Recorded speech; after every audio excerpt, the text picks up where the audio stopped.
All right, Shalom. First, I want to give all praises, honor, and glory to Yahweh by Hashem Yahushai. Double honors to the apostles of Great Millstone, and peace and blessings to the elect. I just wanted to do, just quick exhortation video, okay, and Lord willing to be edifying unto the elect and pleasing unto the Most High. Okay, this topic's going to be on, all right, resisting the devil, all right, that he may flee, okay, and that goes in all aspects, all right, but mainly through brothers and the elect out there daily lives. All right, you're gonna come across temptation, and sometimes it's as though the second you made a, you make a resolve, all right, and you're determined not to do something, that's when that very temptation comes on that same thing, and it comes on another level, on like some crazy kind of level. Okay, but that's just Satan, all right, trying to get you to slip up, all right, and really is the Most High testing your resolve, all right, seeing if you're really about what you said. Okay, especially if you make a vow to the Lord to do something, that's when Satan's gonna come harder to try and make you break that. Okay, but that's when you have to show your integrity. You have to stand firm, and you have to keep your word. Be a man of your word. Let your yea be yea and your nay be nay. Okay, but really, when you come across times like that, when you're in situations like that, all right, where you're being tempted, okay, you gotta keep it spiritual. All right, keep in mind that it's Satan that's doing that, and you have to resist that temptation. All right, this is Hebrews chapter 4. I'll start at verse 6. It says, "But he giveth more grace, wherefore he saith, the Most High resisteth the proud, but giveth grace unto the humble." All right, because the proud, even if the Most High gave them grace, they wouldn't want it. They wouldn't see the value or benefit in it. All right, because they're too proud. All right, but the humble, all right, the humble will be excited. All right, the humble will be thankful and grateful, okay, for that grace that the Most High has given them. All right, and that's why the Most High resisteth the proud and giveth grace unto the humble. All right, because that in the hands of the humble, it's gonna mean something. All right, the proud won't even receive it. It says, "Submit yourselves therefore to the Most High. Resist the devil, and he will flee from you." All right, because you got to keep in mind what Satan does with his temptations is that he gets into your mind, and you it feels so good to the flesh. You think that it's a good thing. You think, oh yeah, it's not so bad after all. But what's gonna happen at the end is that he's gonna leave you for dead. Once he gets you to a point in which if the Most High is not with you, you can't go back. He's gonna leave you right there, and now you're all messed up. But you have to resist the devil from the jump, from the beginning.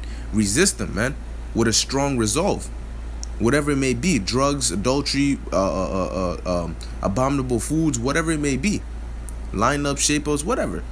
You gotta resist him, man. Okay, and keep your mind occupied with spiritual things. Okay, because when your mind is idle and is wandering, that's when it's easy for these demons to hop in there and put different thoughts and ideas into your mind. Okay, and you don't want that.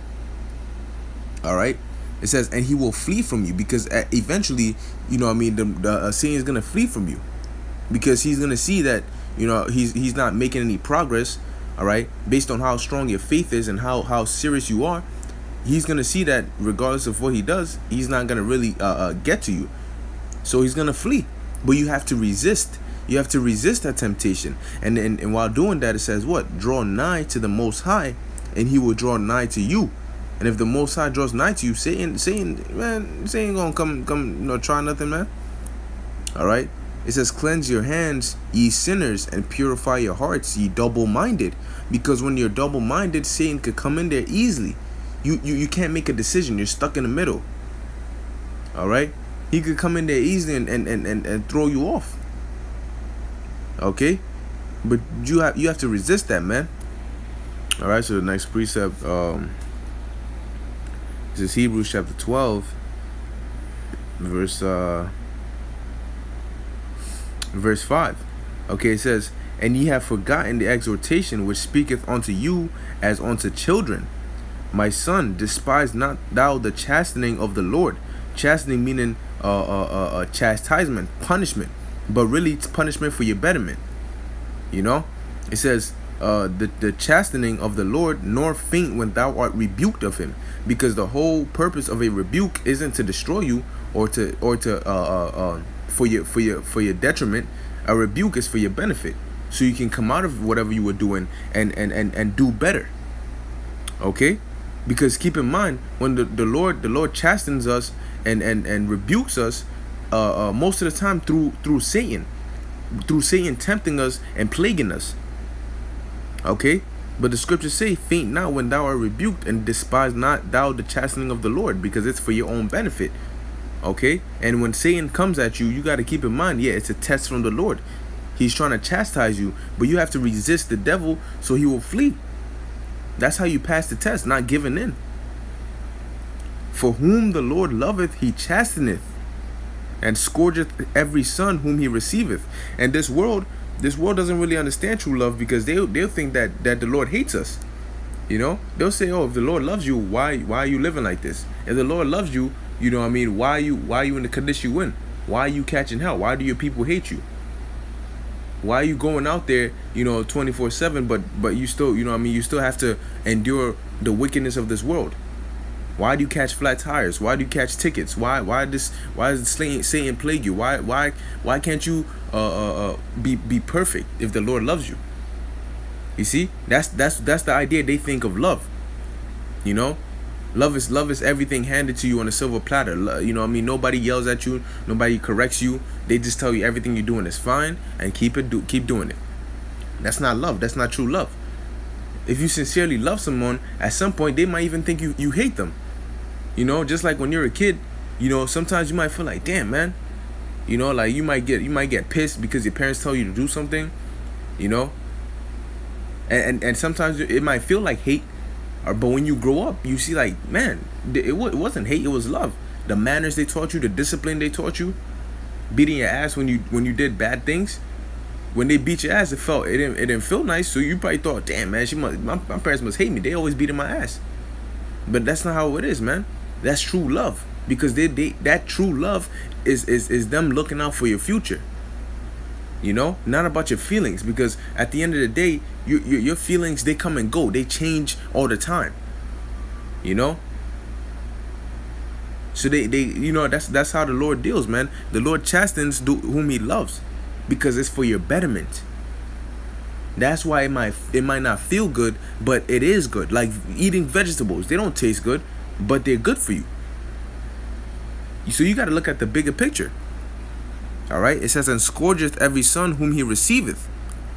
That's why, especially when you first come into this truth, there's always that trial. Whether it's your parents, your Eve, your whatever, there's always that beginner's trial of testing you to see if, because what it is that you'll go out there, or you'll learn some stuff, and it'll be sweet as honey, but then out of nowhere, boom, your loved one becomes a straight demon, try to stop you.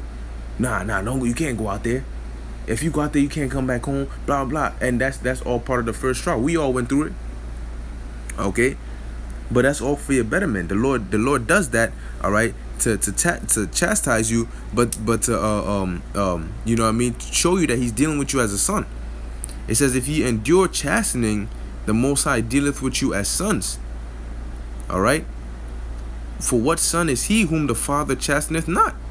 You're not because when you look at it, when your dad is beating your ass, does he go to the neighborhood and beat every kid's ass? No. Because you are the one you're his son. All right? You're his son. So he's worried about you.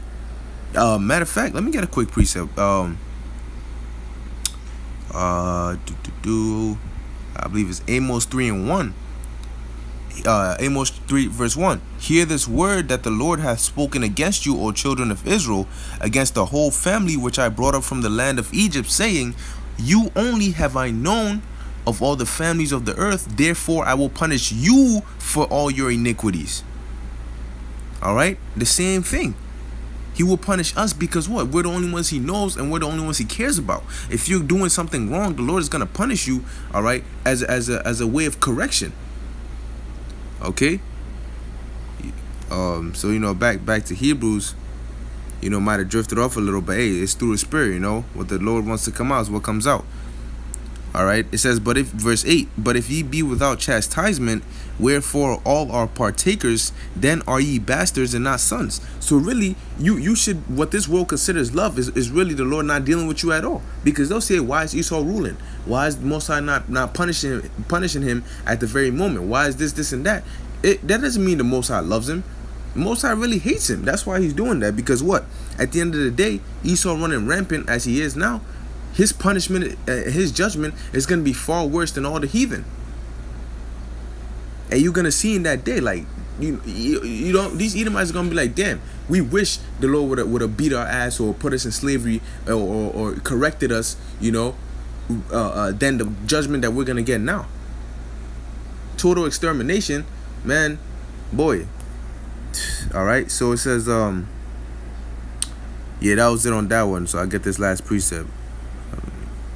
It says 1 Peter chapter 5, start at verse 8. It says, be sober, be vigilant, because your adversary the devil, as a roaring lion, walketh about, seeking whom he may devour. When you see a roaring lion, all right, you think you're gonna look at a roaring lion and then turn around and have a nice 15-minute phone conversation with your back turned to a lion? Hell no. If you're thrown in a lion's den, best believe you're gonna be on high alert. All right, you're gonna be vigilant. You're gonna be watching that. Okay, that's how you gotta be, because what? Satan is as a roaring lion. All right, and if you're not vigilant, you're not gonna be able to resist him, because you're gonna get caught off guard. You're gonna get caught slipping, as Jake would say. And when you get caught slipping, you don't see it coming. By the time you realize it, you're trying to catch yourself, but it's too late. All right. He's seeking whom he may devour, and primarily those are the men who are trying to do good. All right, it says, whom resist steadfast in the faith, knowing that the same afflictions are accomplished in your brethren that are in the world. All right, we're all going through it, and we're all resisting the devil. So when you get tempted, you got to resist the devil, man. Okay, you got to resist the devil steadfast in the faith. You got to be vigilant, so when Satan strikes, you can see it, like in the movie The Matrix, you can see them bullets and weave them, like Neo was doing. Okay, that's how you got to be in this truth, man. Resist the devil and he will flee. You got to be, but you got to be stern. You got to be firm. You got to be rooted, grounded. Like a frozen pillar. All right. So hey, you know what I mean? You got to strengthen your mind, all right, and be ready for the trials that are coming, man, because that's how it always happens, right? When you have a resolve in your mind, that's when you get tested on it. Okay? But hey, Lord willing, this video is edifying unto the elect. I want to give all praises, honor, and glory to Yahweh, Bahashem, Yahweh Shai, and Shalom.